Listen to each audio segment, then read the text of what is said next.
এই রাজবাড়ী গোয়ালন্দতে একটা কবর থেকে লাশ উঠিয়ে আগুন দিয়ে পুড়িয়ে ফেলা হয়েছে। নুরুল হক, নুরুল পাগলা যার নাম, তিনি নিজেকে ইমাম মাহাদি দাবি করেছিলেন। এমনকি তিনি মৃত্যুবরণ করার পরে তার কবরের ওপরে কাবা ঘরের মতো ঘর তৈরি করে, কাবা ঘরের প্রতিকৃতি তৈরি করে ওই জায়গার ভেতরে প্রকাশ্য শিরিক বিদআত শুরু করা হয়েছিল। ভালো করে বোঝার চেষ্টা করেন, শিরিক এবং বিদআতের সঙ্গে ঈমানদারদের কোনো আপোষ নেই। আমরা অবশ্যই শিরিকের বিরুদ্ধে। তবে একজন মানুষ মরে যাওয়ার পরে তার লাশ কবর থেকে উঠাইয়া আগুন দিয়ে পুড়িয়ে ফেলা ইসলাম কখনো সমর্থন করে? শুধুমাত্র আবেগ দিয়ে চললে হবে না, আমাদের জ্ঞান রাখতে হবে ইসলাম সম্পর্কে। রাসূল করিম সাল্লাল্লাহু আলাইহি ওয়াসাল্লাম রাস্তায় দাঁড়িয়ে আছেন, একটা লাশ নিয়ে যাওয়া হচ্ছে। রাসূল দাঁড়িয়ে গেলেন লাশের সম্মানে। এক সাহাবী বলেন, ইয়া রাসূলুল্লাহ, আপনি কেন দাঁড়িয়ে গেলেন? এটা তো ইহুদির লাশ, আপনি কেন লাশকে সম্মান করলেন? রাসূল বলতেছেন, ও ইহুদি হোক, খ্রিস্টান হোক, যা হয় হোক, সে তো মানুষ। আমি মানুষের লাশ হিসেবে তাকে সম্মান করেছি। সে মারা গেছে, লাশের সঙ্গে কোনো শত্রুতা নাই। তার মানে রাসূল আমাদের শিক্ষা দিয়ে গেছেন ইহুদির লাশকেও সম্মান করতে হবে। আর আপনি আমি আবেগের তাড়নায় যদি লাশ উঠাইয়া লাশ পুড়িয়ে ফেলি ইমানের জোশে, এর দ্বারা ইসলামের লাভ হবে না ক্ষতি হবে? লাভের চাইতে ক্ষতি বেশি হবে। পুরো পৃথিবী জানবে মুসলমান মানে উগ্র, এরা জঙ্গি, এরা সন্ত্রাসী। এই জন্য বলতে চাই, দিন পালন করার আগে দিনের যথার্থ জ্ঞান অর্জন করা আমাদের সকলের জন্য জরুরি। যদিও গতকালকে যাকে আগুনে পোড়া হয়েছে স্পষ্ট শিরিক হয়েছে, এলাকার মানুষেরা জেলা প্রশাসককে বলেছেন, পুলিশকে বলেছেন, ডিসি কে বলেছেন, এসপি কে বলেছেন। প্রশাসন যদি আগেই ব্যবস্থা নিত এমন ঘটনা হয়তো বা ঘটতো না। তারপরও আমরা জনগণকে বলতে চাই, তৌহিদি জনতার নাম দিয়ে যারা এই কাজ করেছে, আপনারা জীবন্ত অন্যায়কে বাধা দিতে পারেননি, আপনারা লাশকে উঠাই আগুন দিয়ে পুড়েছেন। এগুলো কাপুরুষ ছাড়া আর কিছু হতে পারে না। কি মনে করেন আপনারা? ও যখন বেঁচে ছিল ইমাম মাহাদি দাবি করেছে, আপনার তো শক্তি থাকলে বেঁচে থাকা অবস্থায় আপনি তার মোকাবেলা করতেন। আপনি মরে গেলে তার লাশকে আগুন দিলেন। আর মিডিয়া সন্ত্রাস হলো মারাত্মক সন্ত্রাস। মিডিয়াতে প্রচার করা হচ্ছে যে মাজার ভেঙে দিয়েছে তৌহিদি জনতা। ভালো করে বোঝেন, এটা একটা সন্ত্রাসী। তার কারণ মাজার হলো পবিত্র জায়গা, আমরা মাজারকে ভক্তি করি, ভালোবাসি।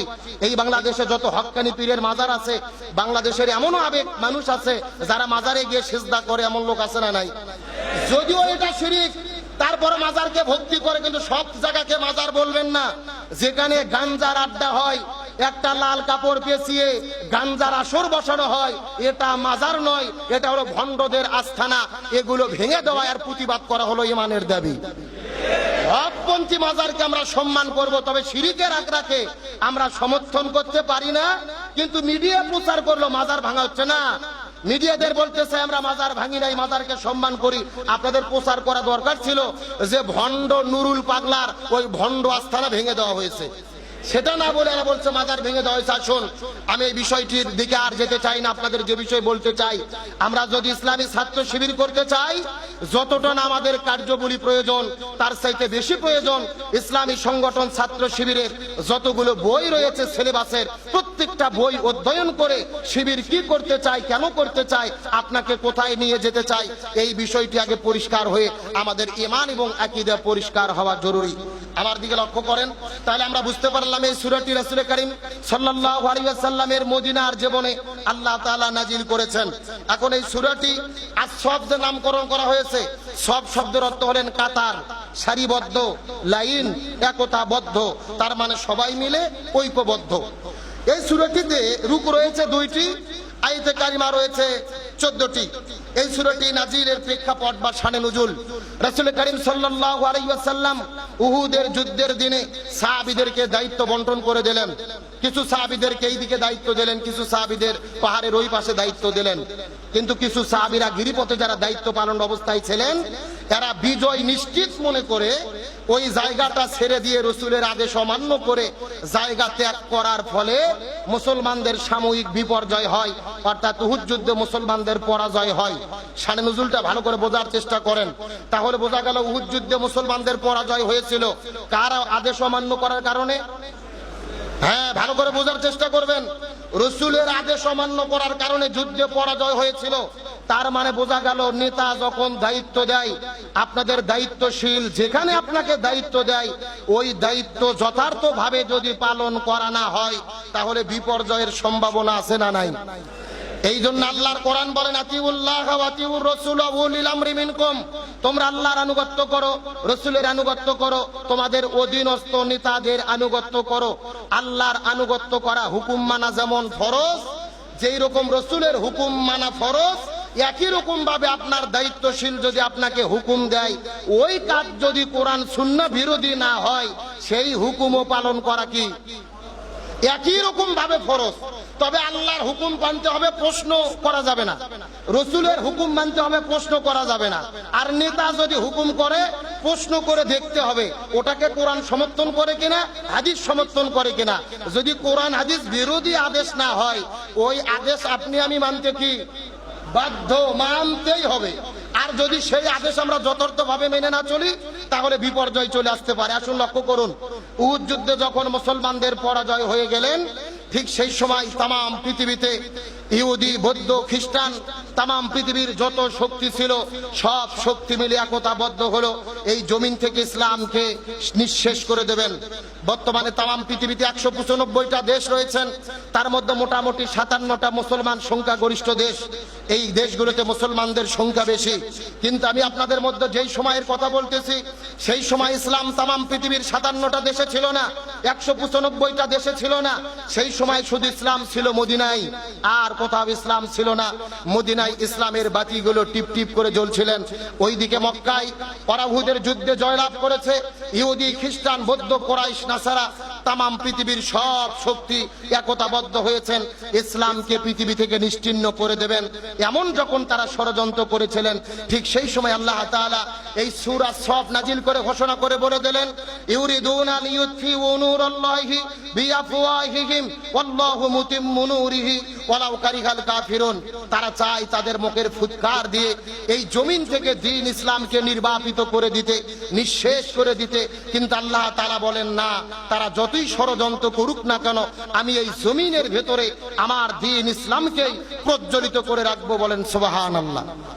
তার মানে আমি আপনাদের মধ্যে বুঝাতে চাচ্ছি, উহুদ যুদ্ধের ঘটনার পরে মুসলমানরা যখন বিপদে পড়েছিল, ইসলামের বিরুদ্ধে ষড়যন্ত্র হয়েছিল, ঠিক সেই সময় আল্লাহ তাআলা এই জমিনের ভেতরে সাহাবীদের সান্ত্বনা দেওয়ার জন্য এই সূরা আস-সফ নাজিল করেছে। এখন আপনাদের প্রশ্ন করতে চাই, সেই সময় ইসলামের বিরুদ্ধে ষড়যন্ত্র ছিল, বর্তমানে ইসলামের বিরুদ্ধে ষড়যন্ত্র আছে না নাই? 4টা। 1 নম্বর ক্রেতা। এই আয়াতের ভেতরে ক্রেতা হলেন ইন্নাল্লাহ আস্তারা। আল্লাহ বলছে যে আমি ক্রয় করে নিয়েছি, তার মানে ক্রেতাকে। একটু মনোযোগ দেন, ক্রেতাকে কাদের কাছ থেকে আল্লাহ কিনতে চাই? মুমিনদের কাছ থেকে। আমরা মুমিনদের বলবো না, বলবো যে আমাদের কাছ থেকে। আমরা সবাই মুমিন বলে দাবি করি তো। তাহলে এখানে ক্রেতাকে আল্লাহ, বিক্রেতা কারা? আমরা। বিক্রেতা কারা? এখন আল্লাহ আমাদের কাছ থেকে কি কি নিতে চাই? বিআমওয়ালিকুম ওয়া আনফুসিকুম, আমাদের জীবন এবং সম্পদ। তাহলে দুইটা জিনিস আল্লাহ নিতে চাই। কি কি নিতে চাই? একটু কথা বলেন। জীবন এবং সম্পদ, যার বিনিময়ে আল্লাহ তাআলা আমাদের কি দেবেন?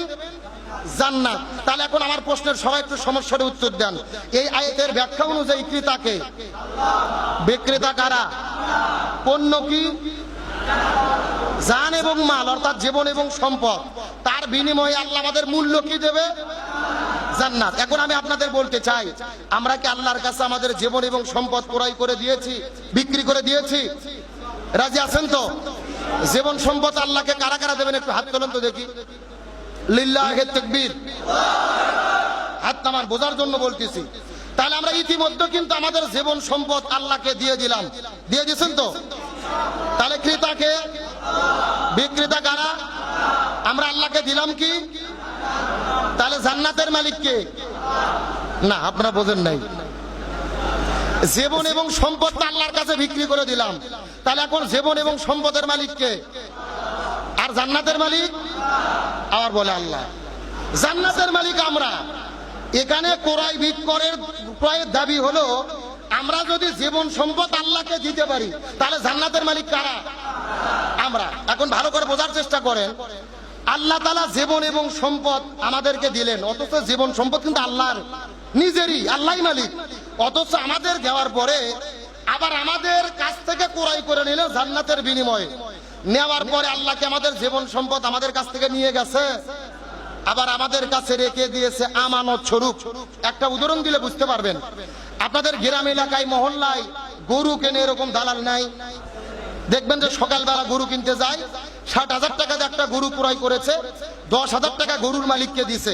দেওয়ার পরে বলতেছে আজকে তো বনানী হাট, আমি গরু হাটে নিয়ে গিয়ে বিক্রি করে বাকি ৫০,০০০ টাকা এসে তোমাকে দিয়ে গরু নিয়ে যাব, গরু তোমার কাছে থাক, ১০,০০০ টাকা দিয়ে গেলাম।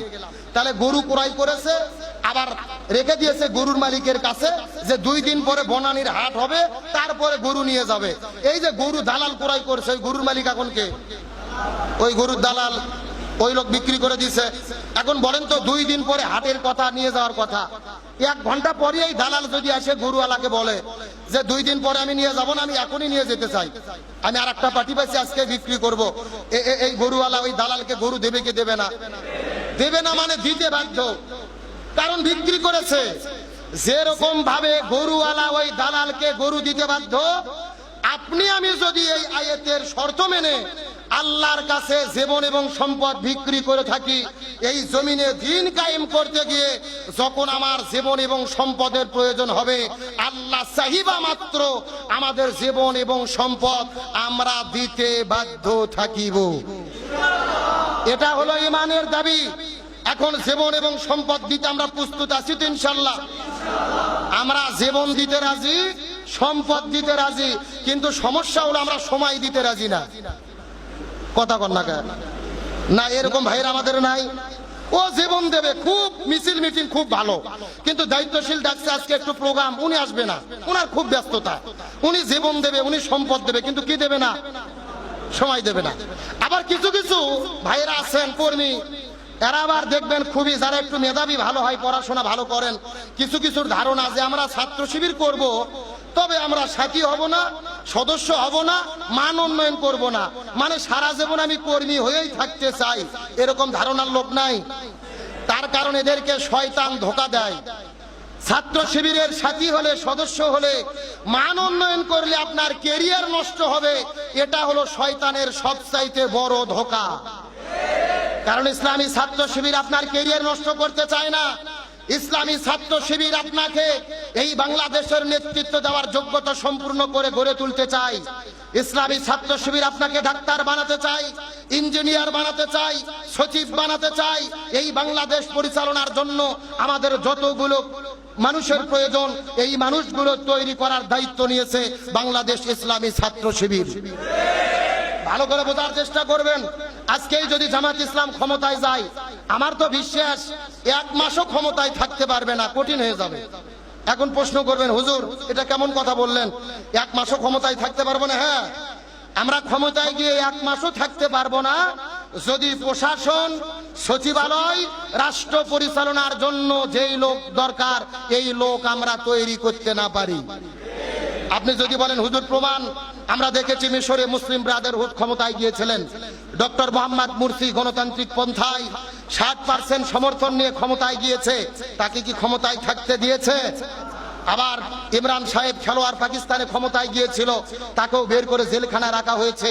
তার মানে বোঝা গেল যখন ইসলামপন্থীরা ক্ষমতায় যাবে, আজকে আপনার আমেরিকা বিএনপির পক্ষে, ভারত হলো আওয়ামী লীগের পক্ষে, আজকে মনে করতেছেন আমেরিকা মনে হয় আমাদের পক্ষে না।